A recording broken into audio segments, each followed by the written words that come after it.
Bueno, pasemos ahora a otra representación intermedia que es la que se llama a veces código de tres direcciones, que tiene que ver con máquinas de registros. El código de tres direcciones es una representación intermedia que, en lugar de basarse en una pila en la que se meten y sacan valores, como era el caso de las máquinas de pila, se basa en instrucciones que operan con registros, o que podríamos llamar también variables temporales, que representan, si uno quiere, registros del procesador o direcciones de memoria en las que van a estar almacenadas esas variables. En la clase de hoy vamos a suponer que la arquitectura que tenemos permite referenciar una cantidad arbitrariamente grande de registros, o sea que uno puede usar todos los registros que uno quiera. Los vamos a llamar T1, T2, T3, así en adelante, con cualquier número tan grande como uno quiera de registros. Como para decir un poco más precisamente qué estamos haciendo, acá está esto escrito en Haskell, y primero decimos que los registros se identifican con un número entero, por eso T1, T2, Tn, así son registros. Y las posibles operaciones que va a tener esta máquina ahora, en el caso más simple de todos, recuerden que en el caso de la pila uno tenía meter un número en la pila y sumar los dos elementos del tope de la pila, o multiplicar los dos elementos del tope de la pila. Bueno, en el caso de la máquina de registros o del código de tres direcciones, uno lo que va a tener es una operación para almacenar una constante en un registro, o sea, a esa operación la vamos a llamar mov, o mov int, o mov constante, como el nombre que uno quiera, pero es una instrucción que a veces también la vamos a escribir así, que es en el registro iésimo, que es el indicado por este identificador de acá, este identificador registro de acá, vamos a almacenar esta constante numérica. Y después vamos a tener la operación de suma, que recibe tres parámetros, que los tres son registros, y el efecto de esta instrucción va a ser, supongamos que este registro se llama I, este J y este K. El efecto de esta instrucción va a ser, en el registro I, va a guardar la suma del registro J y el registro K. Y acá, I, J y K pueden ser todos distintos, o pueden ser dos iguales y el otro no, o los tres iguales. No hay problema con eso. O sea, por ejemplo, uno puede pisar un registro con la suma de ese registro y otro, o un registro con la suma de ese registro consigo mismo, o cosas así. ¿Y cuál es la semántica de esta máquina? O sea, ahora, en lugar de trabajar con una pila, esta máquina trabaja con una memoria que representa los valores que tienen los registros. Esa memoria, digamos, que es un map que a cada registro le asigna un entero. ¿Está bien? Cuando yo escribo este tipo de cosas, este código en Haskell, no lo hago porque esto sea una manera ideal de implementar esta máquina. Simplemente lo hago para que ustedes entiendan precisamente de qué estamos hablando. ¿Está bien?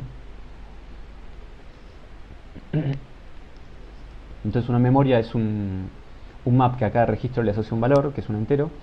Y ¿cómo se ejecuta un programa?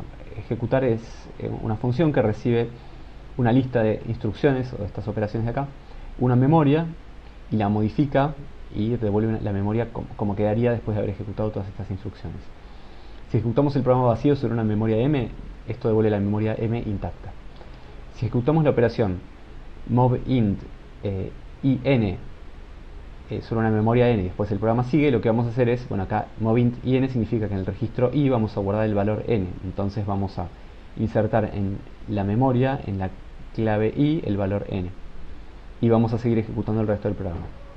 También es algo muy sencillo esto, o sea, es algo que es como un ejercicio de estructuras de datos, digamos, pero es para que se entienda de qué estamos hablando. ¿Cómo se ejecuta la operación suma IJK seguida de una lista de operaciones en una memoria? Bueno, primero, en la memoria hacemos un lookup de lo que hay en el registro J, eso nos da un valor. Después, en la memoria hacemos un lookup de lo que hay en el registro K, eso nos da otro valor. Hacemos la suma de esos dos valores, insertamos en la memoria ese valor, que es la suma, en la posición I, o sea, en el registro I. Eso nos da una memoria modificada y seguimos ejecutando el resto del programa en la memoria. Bueno, y para la multiplicación lo mismo, pero ahora en lugar de sumar es multiplicando. Bueno, ahora, así como habíamos compilado eh, el lenguaje de expresiones a una máquina de pila, se puede compilar el lenguaje de expresiones a una máquina de registros con código de 3 direcciones. ¿Cómo haríamos entonces para compilar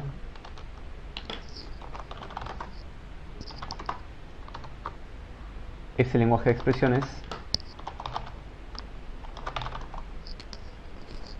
¿Cómo haríamos entonces para compilar ese lenguaje de expresiones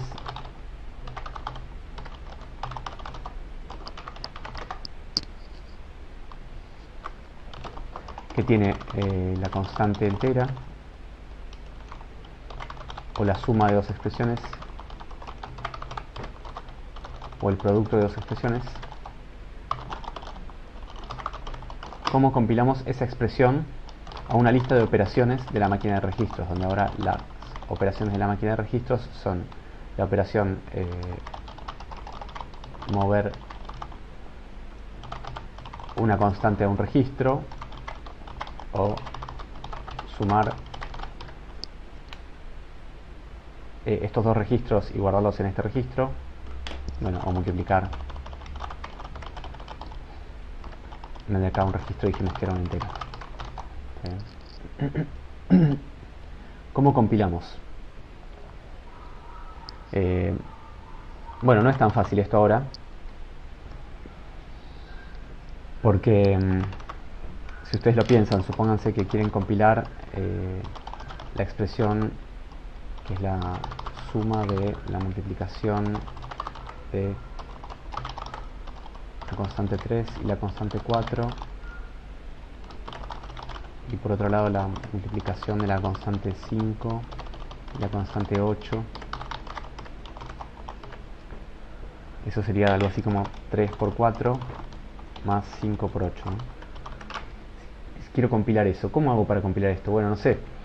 Por ejemplo, en el registro T1 voy a guardar el 3, después en el registro T2 voy a guardar el 4, y ahora quiero sumar, quiero multiplicar 3 por 4. ¿Dónde lo guardo? Por ejemplo, lo podría guardar en T3 y hago T1 por T2.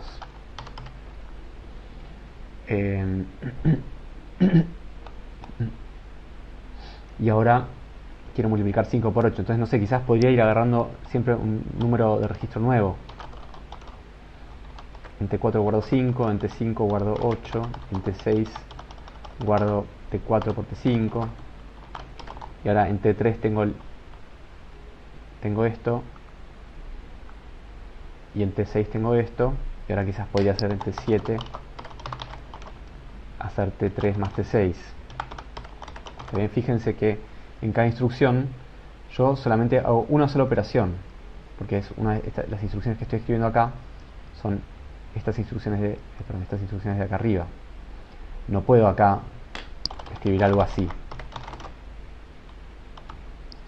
Eso estaría mal desde el punto de vista de la sintaxis, ¿no? Porque estas son instrucciones que tienen un formato muy rígido, donde lo único que yo puedo hacer es a un registro asignarle una constante, o a un registro asignarle una sola operación entre otros dos registros. ¿Está bien? Eso es como para que entiendan el problema. Bueno, algo que yo podría hacer es ir pidiendo cada vez un nuevo registro. Eso no es descabellado, de hecho hay representaciones intermedias que se basan en esa idea de que a cada registro se lo asigna una sola vez. ¿Está bien? Que es el formato que se llama de Static Single Assignment, o sea, asignación única. Bueno, pero vamos a hacer otra cosa un poquito distinta. Lo que vamos a hacer es lo siguiente. Vamos a compilar una expresión recibiendo como parámetro un registro que va a ser una función compile prima, y cuando yo quiero compilar una expresión lo que voy a hacer es llamar a compile prima de esa expresión, pasándole como registro el registro, no sé, 1, digamos. ¿Y qué hace esta operación compile prima? Bueno, lo que yo quiero que haga es que compile la expresión,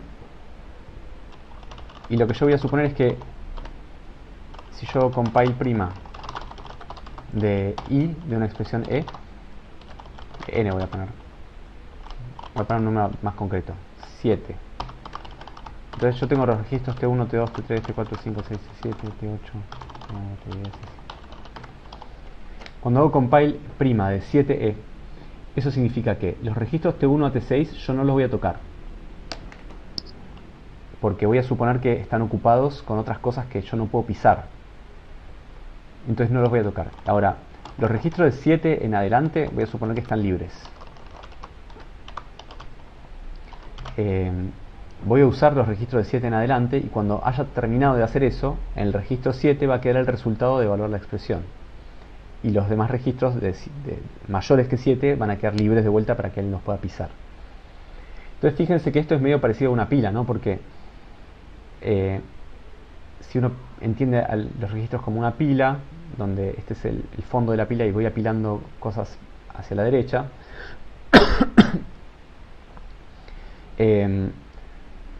cuando compilo una expresión, lo que estoy diciendo es que lo anterior no lo piso, o sea que no desapilo nada, no saco nada de lo que había en la pila de abajo queda intacta, y yo simplemente trabajo apilando y desapilando cosas de la pila hasta que al final me queda apilado un nuevo valor en la pila. Es algo así la idea. Entonces,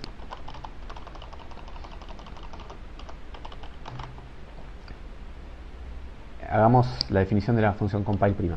Si quiero hacer el compile prima en un registro i, digamos, o sea, quiero que el resultado quede guardado en el registro i. Recordemos que los registros menores ahí no los puedo tocar, y los mayores ahí los puedo pisar y puedo usarlos para lo que quiera.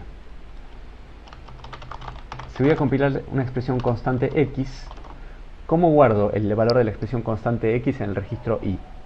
Bueno, simplemente puedo usar un mode, o sea que voy a devolver una lista que tiene una sola instrucción que hace un mode, que en el registro i guarda el valor x, simplemente.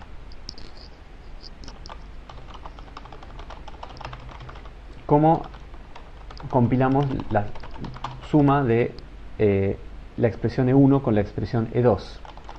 Bueno, el compilador en general funciona de manera recursiva. Entonces, vamos a compilar la expresión E1 y lo vamos a guardar en un registro. ¿En qué registro? No sé, por ahora los que son menores que i no los puedo pisar. Entonces yo acá no le podría decir i-1, por ejemplo, porque eso me permitiría pisar un registro menor a i, y eso no puedo hacer porque yo tengo que siempre respetar la idea de no pisar registros más chicos que i. Puedo pisar de i en adelante. Pero no sé, por ejemplo, lo podría guardar en el registro i. Y ahora tengo en el registro i, o sea, este compile prima, o sea, esto que escribí acá, me da una lista de instrucciones tal que cuando las ejecuto, dejan en el registro i el valor de la expresión E1. Ahora, por otro lado, yo podría compilar la expresión E2.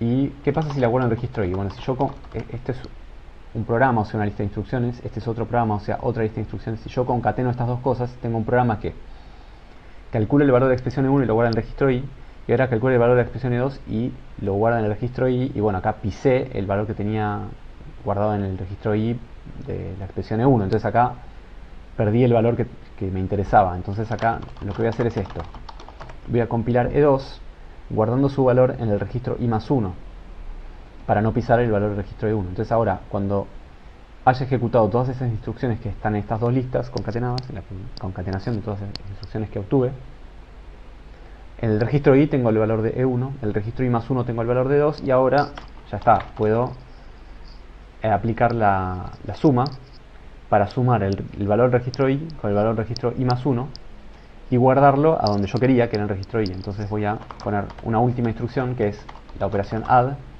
que en el registro i va a guardar la suma de lo que había en el registro i con lo que había en el registro i+1. Bueno, y para multiplicar es lo mismo, solo que cuando tengo una expresión multiplicación, acá voy a usar la operación que multiplica. ¿Está bien? Bueno, y ahora compilemos, por ejemplo, la expresión 2 más 8 por 5.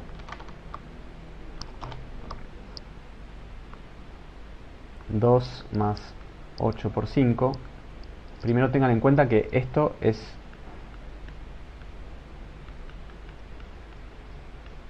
un árbol, o sea, esta expresión, si uno la analiza sintácticamente, obtiene un árbol de sintaxis abstracta que tiene esta pinta.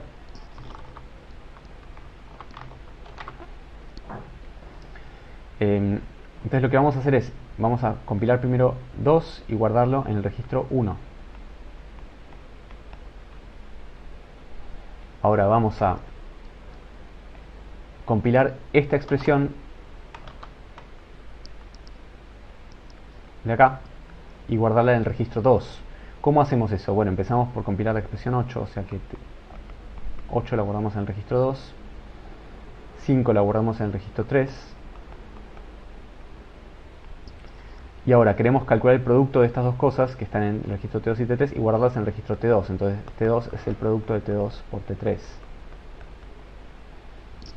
Y ahora en T1 tengo este operando de la izquierda y en T2 tengo este operando de la derecha. Entonces en T1 puedo guardar la suma de T1 y T2.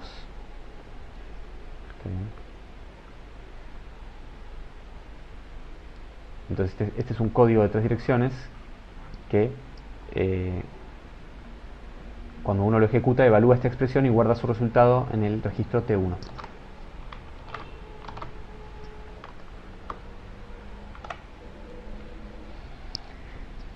Bueno, lo que vimos de máquina de pila, o sea, por ejemplo, cómo compilar el if, cómo compilar el while, cómo compilar vectores y todo eso, es casi lo mismo que el caso de las máquinas de pila, ¿está bien? Porque en una máquina de registros uno también tiene etiquetas y tiene saltos y tiene todo eso. Entonces, con eso no hay problema.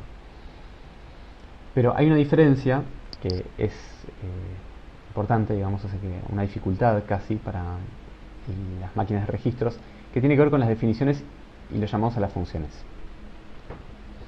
Y el problema tiene que ver más que nada con las funciones recursivas. Si uno no tuviera funciones recursivas se las podría arreglar sin pensar mucho más, digamos. Pero si uno tiene funciones recursivas se complica porque, por ejemplo, ¿qué pasa cuando yo ejecuto esta función factorial? Supongamos que hago el factorial de 5. Quiero calcular el factorial de 5.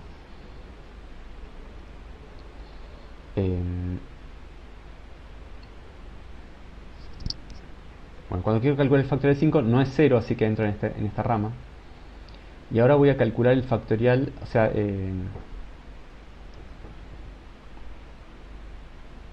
la pregunta es cómo evalúo esta expresión.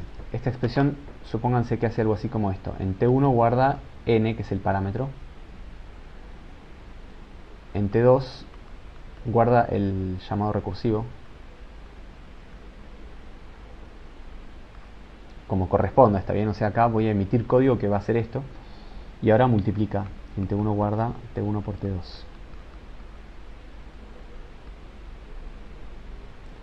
¿Está bien? Entonces, bueno, quiero calcular el factorial de 5, entonces en el registro T1 guardé el 5. Y ahora voy a llamar recursivamente al factorial y el resultado lo voy a guardar en el registro T2. Cuando llamo recursivamente al factorial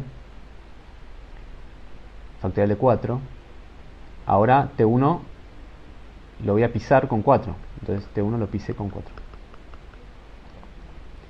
Y ahora llamo al factorial de 3. Cuando llamo al factorial de 3, bueno, T1 lo piso con 3. 3 llama al factorial de 1, T1 lo pisa con... Perdón, llama al factorial de 2, T1 lo pisa con 2, T2 llama al factorial de 1, T1 lo pisa con 1.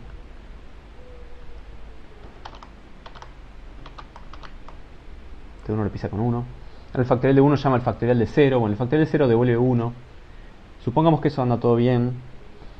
Y ahora el factorial de 1 vuelve a... Ahora quiero calcular el factorial de 2. El factorial de 2, yo quería ejecutar este código de acá. Entonces, en T1 me había guardado un 2. Ahora en T2 tengo el 1, que es el factorial de 1. Y ahora quiero multiplicar lo que hay en el registro T1 por lo que hay en el registro T2. Pero el registro T1 lo pisé con 1. O sea, perdí el 2 que tenía.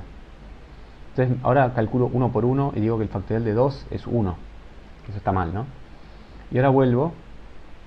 Y cuando quiero calcular el factorial de 3, de vuelta, en T1 me había guardado un 3 y en T2 me había guardado el factorial de 2, que ahora es 1 porque está mal, porque ya hubo un error. ¿Está bien? Pero ahora encima el 3 lo perdí también porque lo pisé, este registro T1, lo pisé. Y ahora tengo un 1 ahí, entonces me da 1 por 1 otra vez y me da todo 1 y el factorial de cualquier número me va a terminar dando 1. Porque esta expresión la había guardado en un registro y ese registro lo pisé en la llamada recursiva. Es como que se confundió el registro que era local a una llamada recursiva con ese registro que tenía que ser local a otra llamada recursiva. ¿Está bien? O sea, ustedes seguramente en intro les dijeron que las variables son locales a las funciones y a los procedimientos. O sea que si tenés dos funciones y tenés una variable que se llama n, son distintas variables a pesar de que se llamen igual. Bueno, pero en realidad pasa algo más fuerte todavía, ¿no? Que si vos tenés la misma función y la llamás varias veces, cada instancia de la función tiene una n distinta. A pesar de que se llame igual y a pesar de que esté en la misma función, cada instanciación del llamado a la función te da una nueva variable, una variable diferente. Eso ustedes lo saben perfectamente simplemente por experiencia de programación. Pero cuando uno quiere compilar código que tiene funciones recursivas a una máquina de registro, se encuentra con este problema. Bueno, ¿cuál es la solución? Bueno, siempre que uno tiene recursión, la solución es usar una pila. O sea, antes de hacer un llamado a una función, en una pila me guardo todo lo que necesito y que no quiero que nadie pise. Llamo a la función y después de que la función terminó de llamar, terminó su invocación, vuelvo a recuperar de esa pila todo lo que me había guardado. ¿También? Esa es una técnica. Entonces, en general, la solución típica que todo el mundo conoce desde hace décadas, digamos, es que bueno, una variante, ¿no? Es que cada función puede usar todos los registros que quiera. Pero tenemos una pila, esa pila es una pila global. En esa pila uno guarda los valores de los registros que después se van a sobreescribir para recuperarlos una vez que uno vuelva a necesitar el valor que tenía anteriormente. Bueno, y hay dos variantes de esto, porque supongamos que la función f llama a la función g. La función g está por acá. Supongamos que la función f tiene una variable x que la pisa la usa y después o sea, le guarda un valor, por ejemplo, no sé, 7, y acá usa la x. Y la función g también pisa la x con otro valor, el 9, no sé, cualquier cosa. Pero el punto es que cuando f a la variable x la pisa con 7 y llama a g, cuando g termina, yo no quiero que esta x haya sido pisada con el valor de esta x. Acá cuando digo x, en realidad no me estoy refiriendo a una variable local, me estoy refiriendo más bien a un registro. Es el registro que se genera en este proceso de generación de código, ¿no? Entonces, una variante es que el caller saves, o sea, la función que llama, se guarda lo que necesita antes de llamar a la función. O sea, una opción es que acá f se guarde el valor de x. Llama a g pisa x, hace todo lo que quiere. Cuando g vuelve, f recupera el valor de x que se había guardado. Esa es una opción. Que el que llama se guarde lo que necesitaba, lo que va a necesitar después. Y la otra opción es lo que se llama callee saves, o sea, la función invocada guarda. Eso significa que f, acá tiene x, llama a g, y f no se preocupa. F asume que cuando llama a g, todo va a quedar bien. Ahora, cuando g empieza, g ya sabe que en algún momento va a pisar la x. Entonces, antes de empezar, g se guarda la x acá. Después g trabaja, y cuando g termina, recupera el valor de x que tenía y vuelve a pisar el valor de x con lo que tenía antes, para que el que llamó a g no vea ninguna modificación. ¿Está bien? Es como que g se comporta de manera transparente para el usuario. Son dos maneras de trabajar. ¿Está bien? Entonces, para el esquema caller saves, o sea que el que invoca guarda, lo que hay que modificar es el código para invocar una función. O sea que cada vez que se invoca una función, antes de invocarla hay que guardar todo lo que uno necesite. Entonces, eh, supongamos que los registros desde T1 hasta T sub i-1 están usados y que queremos compilar la invocación de una función en el registro para guardarlo en el registro i. Y además supongamos que cuando uno hace un return, por convención, digamos que el valor de return se devuelve en el registro T1, por decir algo. Entonces cuando uno quiere compilar un llamado a una función, acá exp_call representa un llamado a una función. La función es esta func, que tiene n argumentos. ¿Cómo se compila este llamado a la función en el esquema color saves? Bueno, evaluamos el argumento 1 y lo metemos en el registro i+1. Evaluamos el argumento 2 y lo metemos en el registro i+2, y así hasta el argumento n y lo metemos en el registro i+n. Bueno, nos creamos un registro de activación de alguna manera, como corresponda. Pero, o sea, acá nos guardamos un registro de activación como corresponda, pero nos guardamos en la pila global todos los registros que necesitamos. Invocamos a la función y cuando la función retorna, la función puede haber destruido el valor del registro T1, el valor del registro T2 y así hasta todos los registros de T1 hasta T sub i-1. Y en ese momento, bueno, cuando la función retorna, primero un detalle es que acá la función retornó el valor en el registro T1, entonces el registro T1 lo movemos al registro TI, que es donde en realidad queríamos tener el resultado del llamado a función. Y ahora restauramos todos estos registros que habíamos metido en la pila, los hacemos el pop. ¿Está bien? O sea, obviamente acá el push es de T1 hasta Ti-1 y el pop es en orden inverso para que se desapilen como corresponde. Pero restauramos sus valores. ¿Está bien? Entonces acá, si la función que yo invoqué destruyó los registros que a mí me interesaban, no me importa porque yo después los recupero, los restauro, mirándolos de la pila donde me los guardé. Bueno, el esquema call saves es como dual de alguna forma, complementario. Lo que hay que modificar ahora es el código de la definición de una función. O sea, ahora cuando yo llamo a una función, eso no tiene costo extra. Llamar a la función es lo mismo que antes. Lo que se modifica es cómo se define la función. Porque ahora cuando compilo una función, bueno, suponiendo que la función usa los primeros i registros, o sea, usa los registros de T1 hasta T sub i, y supongamos, por decir algo, que el return se hace en el registro T0.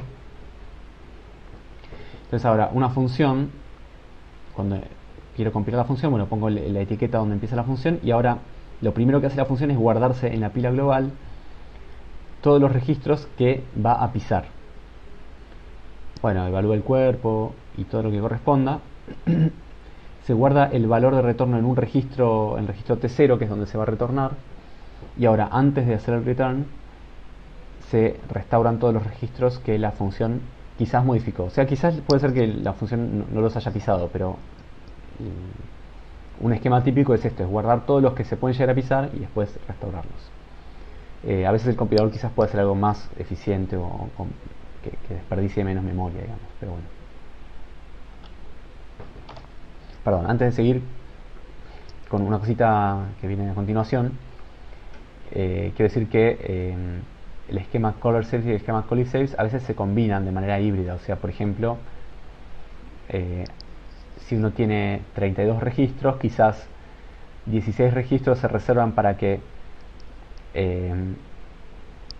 la función que invoca se los guarde si los necesita, y la función invocada los puede pisar libremente, y en cambio los otros 16 registros se pueden reservar para el uso inverso. O sea que la función que invoca está segura de que nadie los va a pisar, y la función invocada, si los quiere pisar, los tiene que guardar. Ese uso híbrido permite que uno a veces pueda emitir código más eficiente, porque por ejemplo, si uno tiene suerte, de alguna manera tiene código que no es tan complejo, puede emitir código que en ningún momento necesite guardar cosas en la pila, lo cual es lo ideal, ¿no?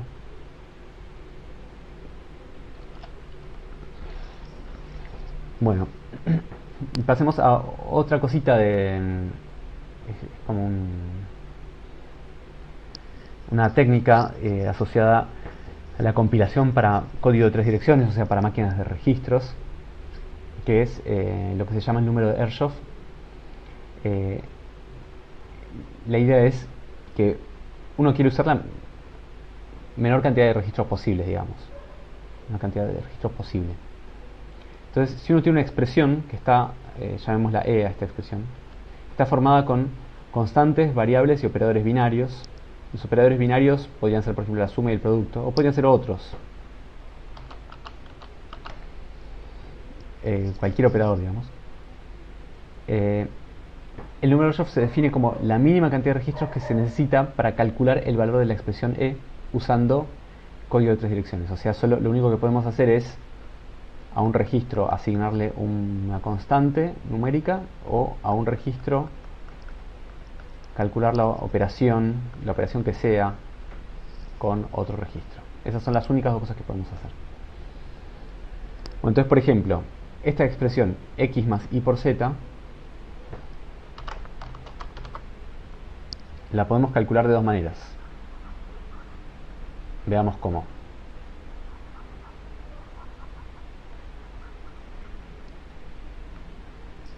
A propósito, no voy a poner así, x más circulito y por circulito z. ¿Está bien? A propósito, uso estos operadores distintos para que no piensen que sí o sí son conmutativos. Por ejemplo, o sea, x más y es igual a y más z, y más x. Pero el operador no tiene por qué cumplir con esa igualdad, ¿está bien? No tienen por qué ser asociativos, ni tienen por qué cumplir con ninguna propiedad, ninguna ley. ¿Cómo puedo calcular este código? Bueno, manera 1, supongamos que lo quiero guardar en el registro 1. En el registro T1 me guardo la X, y ahora en el registro T2 voy a guardar Y por Z. Entonces en el registro T2 empiezo guardando Y, y ahora en el registro T3 guardo la Z, y ahora en el registro T2 hago T2 por T3, y ahora tengo esta acá en T2, y ahora en T1 guardo T1 más T2. ¿Está bien? Esa es una manera. Bueno, pero otra manera es la siguiente. Yo podría empezar por calcular esto, ¿no? Yo puedo decir, bueno, T1 es X, perdón, es Y, T2 Z. Ahora en T1 me guardo T1 por T2,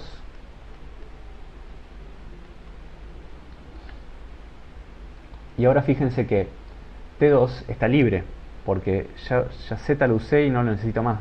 Entonces en T2 puedo guardar X, y ahora en T1 es el resultado que quiero guardar, lo puedo hacer T2, que es X, más T1, que es Y por Z. Entonces fíjense que este código tiene 5 instrucciones, ¿no? 1, 2, 3, 4, 5. Este tiene 5 instrucciones, 1, 2, 3, 4, 5. Entonces, y este hace una multiplicación y una suma, digamos. Entonces, en términos de el costo en tiempo, parecería que son equivalentes. Pero este código usa 3 registros, T1, T2 y T3, y este usa solo 2, T1 y T2. Entonces uno prefiere este código, ¿no? Porque por lo menos en principio, sin hacer ninguna medición, por lo menos, uno piensa que este código debe ser mejor porque usa menos registros, entonces va a necesitar menos memoria, y ese registro T3 se puede usar para hacer otra cosa. Entonces el número de Ershov de una expresión es la menor cantidad de registros que se necesitan para calcularla. Entonces el número de Ershov de esta expresión, ¿cuál es? Bueno, es 2. ¿Por qué? Bueno, porque se puede hacer con 2 y con menos no se puede hacer, ¿está bien? Porque con menos de 2 registros no hago nada, básicamente. Simplemente en T1 me guardo Y, y ahora la Z o la X ni siquiera las puedo leer de ningún lado, entonces no me alcanza un solo registro. Entonces el número de Ershov de esta expresión es 2. ¿En qué consistió el truco de Ershov? El truco de Ershov consistió en que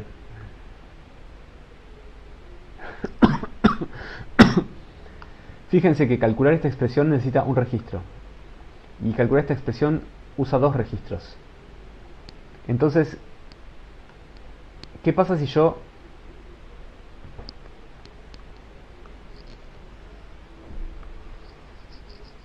hago como acá?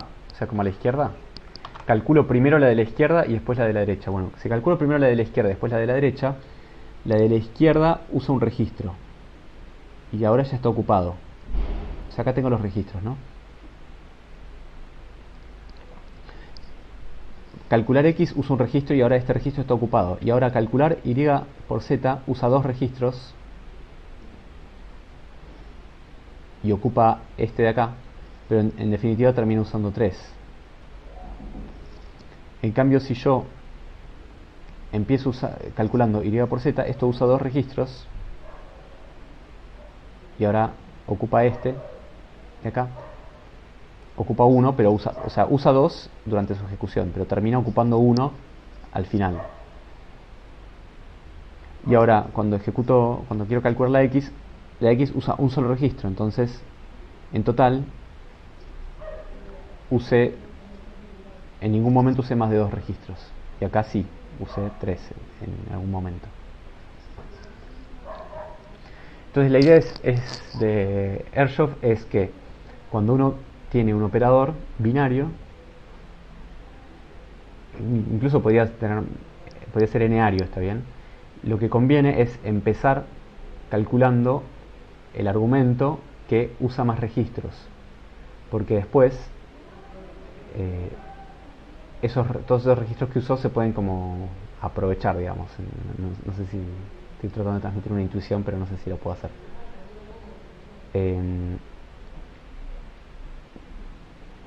O si quieren, la desventaja de usar primero la que usa menos registros es que cuando yo uso pocos registros, después este registro queda ocupado y la que usa más se termina pasando de la raya. Sí, no. Estoy tratando de transmitirles una intuición, pero no la puedo transmitir. Quizás lo que habría que mirar para entender esto bien es una demostración de la técnica de Ershov, que es la que vemos ahora. Bueno, entonces lo que propone Ershov es un algoritmo para decir cuál es la mínima cantidad de registros que se necesitan para computar una expresión. No solo eso, sino que nos da el código que computa la expresión con la mínima cantidad de registros. ¿Está bien? Bueno, ¿cómo hacemos? Si yo quiero compilar una expresión y guardarla en un registro, si quiero compilar la expresión constante n y guardarla en el registro i, bueno, simplemente hago un mob que en el registro i guarda la expresión n. Esto es igual que antes. Acá me faltó un corchete porque tenía que devolver una lista de instrucciones. Está bien, no es solo una instrucción, sino que compilar devuelve una lista de instrucciones. Bueno, ¿y qué pasa cuando quiero compilar un operador binario? No me importa cuál sea, si es la suma, el producto o lo que sea, que tiene dos argumentos, E1 y E2.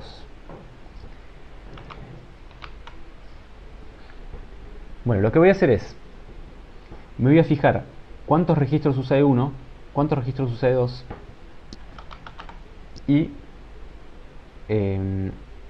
voy a compilar primero la que use más. O sea que si E1 usa más registros que E2, que esto ahora miramos esta condición cómo se define, pero si E1 usa más registros que E2, entonces compilo E1 en el registro i, compilo E2 en el registro i más 1 y calculo el operador binario haciendo operar lo que hay en el registro i con lo que hay en el registro i más 1 y guardando el resultado en el registro i. O sea, esto de acá. Está bien, porque E1 estaba en el registro i y E2 estaba en el registro i más 1. O sea, E1 está en el registro i, E2 está en el registro i más 1. Por otro lado, si no es cierto que E1 usa más registros que E2, entonces compilo E2 primero. O sea, compilo E2 en el registro i, compilo E1 en el registro i más 1, Y ahora, como E1 está en el registro I, perdón, no, como E2 está en el registro I y E1 está en el registro I más 1, lo que hago es opero el registro I más 1 con el registro I, o sea, este con este, y lo guardo en el registro I. ¿Está bien?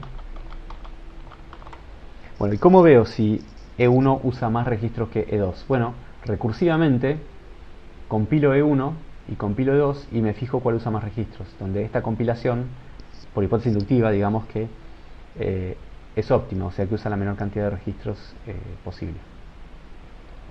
¿Está bien? Bueno, el algoritmo como está escrito acá arriba es exponencial, porque para compilar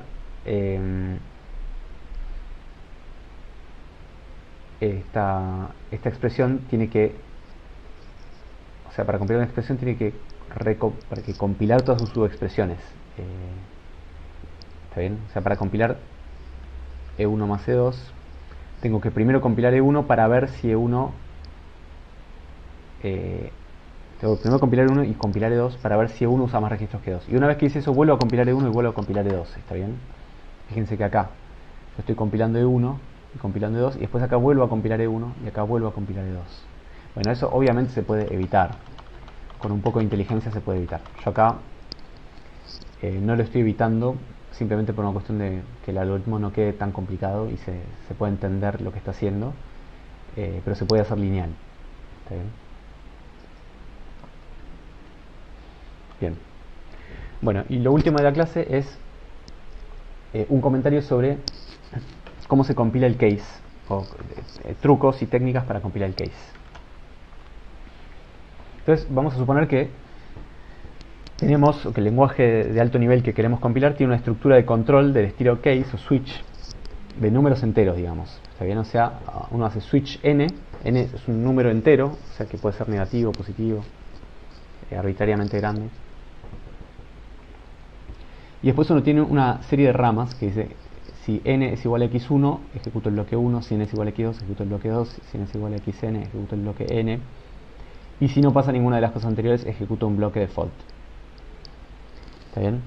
Bueno, la idea es que hay varias maneras de compilar esta estructura que tienen distintas ventajas y desventajas. Entonces, empecemos por la manera más ingenua. La manera más ingenua es como una cadena de ifs, o sea, es la manera en la que uno lo entiende así a simple vista. O sea, hacer un switch n es lo mismo que decir, si n es igual a x1, ejecuto el bloque 1. Si n es igual a x2, ejecuto el bloque 2. Bueno, acá obviamente esto debería ser un 2. Y así sigo y pongo si n es igual a xn, ejecuto el bloque n, y si no, ejecuto el bloque default. También, pero piensen que esto, bueno, acá hay un tema de notación también que, perdón, acá esta n de acá obviamente no es la misma que esta n acá, no tiene por qué ser la misma, ¿no? Acá este es un x sub m, este es un bloque sub m, este es un bloque sub m, este es un x sub m. Perdón, eso se me escapó, pero es un detalle de notación nada más. Piensen que acá si hay m opciones, este if en el peor caso cuesta del orden de m, ¿no? Porque yo tengo que hacer m comparaciones para ver si x es igual a, si n es igual a x1, y si no, si n es igual a x2, si n es igual a x2, y si no, si n es igual a x3, y así m veces. En el peor caso es cuando n no entra en ninguna rama, y entonces sería del orden de m. Piensen que este case podría tener, no sé, 1.000.000 de ramas. ¿Está bien? Si quieren, puede sonarles loco que un programa tenga 1.000.000, el código fuente de un programa tenga 1.000.000 de ramas, pero no sé, si quieren que sean 1.000, no sé. De todas maneras, el compilador debería comportarse bien sin importar cuál sea el input, aunque porque a veces el compilador no solo compila programas escritos por humanos, sino que a veces también compila programas generados por otros programas. Entonces el compilador tiene que estar preparado para entradas que a veces a uno como humano le parecen medio ridículas, o le parecen medio que no son de la vida real. Pero bueno, el compilador tiene que estar preparado para también lidiar con casos extremos, de alguna manera. Bueno, cuando digo que el compilador tiene que, es una forma de decir, obviamente, ¿no? Todo depende del contexto en el que vaya a ser usado, pero los buenos compiladores están preparados para lidiar con este tipo de situaciones extremas. Bueno, fíjense esta otra manera de implementar un case, que es con una tabla de saltos. Entonces, supónganse el caso más sencillo. Supónganse que yo tengo un switch, después lo generalizamos, pero el caso más sencillo, yo tengo un switch N, y acá tengo el case 0, bloque 0, case 1, bloque 1. Acá si quieren, para que no haya duda, le pongo un break. Case n-1, vamos a ver, m-1, bloque m-1, break. Bueno, y default, no sé, algo. Bueno, la idea es que si n está entre 0 y m, o sea que si n tiene que entrar en alguno de estos, por más que sean 1.000.000, yo puedo tener una tabla tal que tabla n es el puntero a la instrucción donde empieza el enésimo bloque. Entonces tabla n es un puntero a la instrucción del enésimo bloque. Entonces yo puedo hacer directamente un jump a la entrada de la tabla en la posición enésima, y no tengo que hacer ningún if. Está bien, esto es O de 1.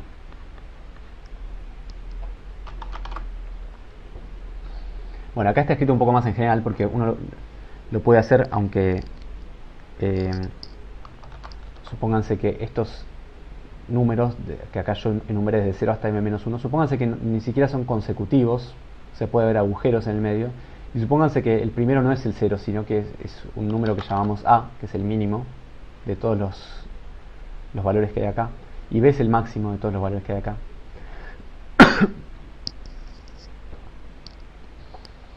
Entonces uno puede hacer un chequeo de este estilo. Puede decir, bueno, si el número que quiero chequear está entre A y B, entonces miro la tabla.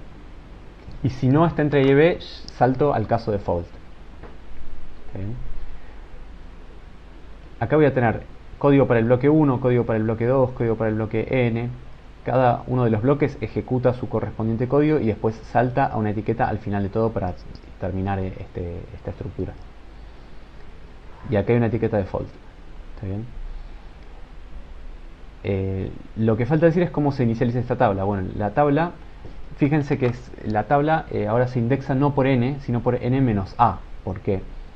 Por ejemplo, si los números están entre 1.000.000 y 1.013.000, yo quiero indexar la tabla desde 0 hasta 13 para no desperdiciar 1.000.000 de entradas. Entonces la tabla la indexo desde 0 hasta 13, y en lugar de, si n es 1.000.002, hago la tabla en la posición 2, o sea, n menos a.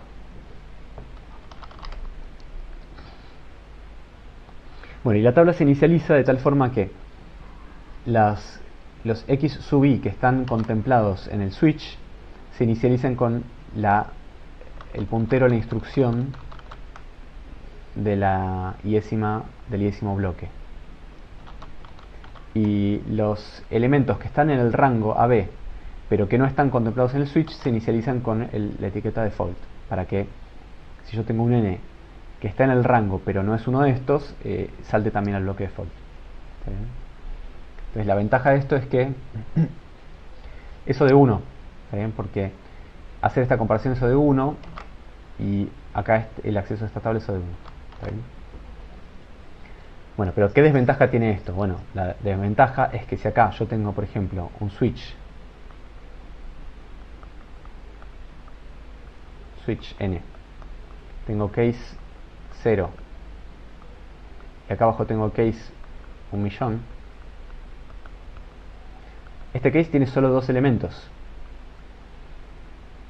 O sea, con una cadena de ifs, como habíamos hecho antes, este case se resuelve en O de 1, porque hay que hacer si n es igual a 0 o n es igual a 1.000.000 y nada más. con la tabla de saltos también se resuelve en nodo de 1, pero la tabla tiene 1.000.000 de entradas, que tiene la entrada del 0 y la entrada de 1.000.000 tienen algo, y todas las del medio están vacías, o sea, en realidad tienen un puntero a la instrucción default.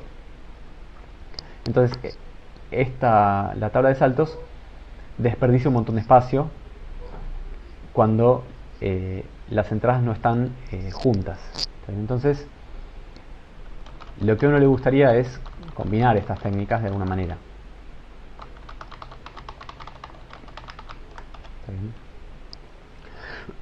Entonces, por ejemplo, otra opción es armar un árbol binario de búsqueda balanceado, cuanto más balanceado mejor. ¿Está bien? Y hacer un código con ifs. Por ejemplo, supongamos que el switch es sobre el conjunto 1, 2, 3, 4, 5, 6. En lugar de hacer una tabla, yo podría hacer lo siguiente. Podría ver si armar un árbol balanceado, ¿no? Donde tengo el 3 está en la raíz y me fijo, si el número es menor o igual que 3, entonces quiere decir que o es 1 o es 2 o que no está en la tabla. O sea, no sé cómo ponerlo, que no está. Y si es mayor que 3, quiere decir que puede ser menor que 5, entonces es 4, o puede ser mayor que 5 y entonces será 6. Bien, acá creo que falta chequear que... no, está bien, acá igual estoy chequeando por el bloque default. Acá hay que chequear una cosa más, que es que puede ser 6 o puede no estar. Entonces uno arma un árbol de búsqueda, un árbol binario de búsqueda balanceado, o lo más balanceado que se pueda, y ahora si el switch tiene m opciones,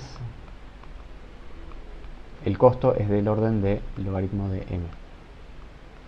Y la memoria es del orden de m, ¿está bien? Cosa que es razonable. Entonces esta es otra opción. Bueno, en general no es que los compiladores usan una sola de las técnicas, sino que combinan estas tres técnicas, y algunas otras también, que por ejemplo con estas heurísticas. O sea, si uno tiene un conjunto de valores pequeño para el switch, o sea, por ejemplo, no sé, si n es igual a, qué sé yo, 5, uno puede poner una cadena de ifs, y probablemente la cadena de ifs sea más eficiente que hacer otra cosa por una cuestión de caché y predicción de saltos, posiblemente, habría que ver. Siempre estas cosas hay que medirlas y no hay otra. Ahora, si el conjunto que uno tiene es denso, o sea, si están juntitos los elementos, ¿cómo se puede medir la densidad? O sea, se puede medir como este número, ¿no? O sea, si la cantidad de elementos dividido la distancia entre el máximo y el mínimo, si este número es grande, o sea, este número está entre 0 y 1, ¿no? Si este número es grande, quiere decir que el conjunto es denso, o sea, que están juntitos los elementos, y si no, si es chico, quiere decir que el conjunto es esparso, ¿no? O sea, que los elementos están como separados y hay muchos agujeros en el medio. Si este número supera un umbral, entonces uno puede usar una tabla de saltos, porque los números están juntitos, entonces conviene usar esa memoria para acceder en O de 1 a un arreglo, a pesar de que haya unos pocos agujeros. Y en cambio, si el conjunto es grande y esparso, o sea, si no es denso, o sea, si no se supera este umbral, lo que se puede usar es usar un árbol de decisión, donde acá no se va a desperdiciar memoria por los agujeros. O sea, aunque haya muchos agujeros, la memoria va a ser proporcional a la cantidad de valores y no a la cantidad de agujeros. Y bueno, quizás el costo acá va a ser logarítmico en la cantidad de elementos y no O de 1, pero bueno. Y bueno, incluso en un mismo case, el compilador, o sea, en un solo case el compilador podría combinar estas tres técnicas, ¿está bien? O sea, por ejemplo, si tenés un case que tiene números de 1 a 1024 y después en algún lado tenés el caso 2 millones, quizás el case, el compilador puede decir, bueno, puede con alguna heurística determinar si que lo que puede hacer es fijarse si el número es más chico que 2 millones o no, y si es más chico accede a una tabla indexada desde 1 a 24. O sea, perdón, chequea si está en este rango y en ese caso accede a una tabla, y si no, chequeará si es 2 millones aparte con un if. Bien, con eso terminaríamos la clase de hoy.